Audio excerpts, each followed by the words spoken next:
এই ছোট্ট হাঁসের বাচ্চাগুলোকে দেখুন, যারা এখন আমাদের ভালো যত্নের অপেক্ষায়। গরমকালে তাদের কিভাবে সঠিকভাবে পালন করতে হয় তা আমরা আজকে জানাবো। তাহলে চলুন দেখা যাক। এখানে আমাদের ছোট ছোট হাঁসের বাচ্চারা।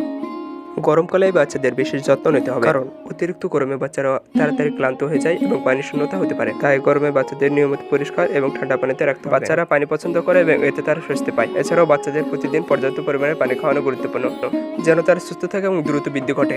শুধু পানি দিলেই হবে না, পানির পাশাপাশি বাচ্চাদের অন্যান্য খাবারও দিতে হবে, যাতে তারা শক্তিশালী হয়। ভালো পরিবেশ বজায় রাখতে নদীর পাশে বা বাগানের যেখানে ছায়া আছে, ঠান্ডা পরিবেশ সেখানে রাখুন বাচ্চাদের। এতে তারা নিরাপদ এবং আনন্দে থাকবে। এভাবে যত্ন নিলে বাচ্চারা সুন্দর থাকবে এবং সুস্থভাবে বড় হবে। আর বাচ্চাদের আরামদায়ক স্থান দেওয়ার জন্যই আমরা এই জায়গাটা তৈরি করেছি। এখানে মোটর দিয়ে পানি দেওয়া হচ্ছে, যে পানিতে গোসল করে বাচ্চারা আনন্দ পাচ্ছে। এই বাচ্চাগুলোর মধ্যে আমাদের বাসায় ফোটানো 21টি এবং হ্যাচারি থেকে কেনা বাচ্চা 20টি। তার ভিতরে 2টি বাচ্চা আমরা জঙ্গলে হারিয়ে ফেলি নিয়ে আসার সময়। এখন আমাদের এখানে মোট বাচ্চা রয়েছে 39টি, যেগুলো সুষ্ঠু, সুন্দর এবং সুস্থভাবে বেড়ে ওঠার কামনা করছি। আপনারাও চাইলে এরকম একটি খামার তৈরি করতে পারেন। এতে পারিবারিক আবাসের চাহিদা পূরণের পাশাপাশি আর্থিকভাবে লাভবান হবেন। আজকের ভিডিও এই পর্যন্ত। ভিডিওটি ভালো লাগলে লাইক, কমেন্ট এবং শেয়ার করে পাশে থাকবেন। ধন্যবাদ।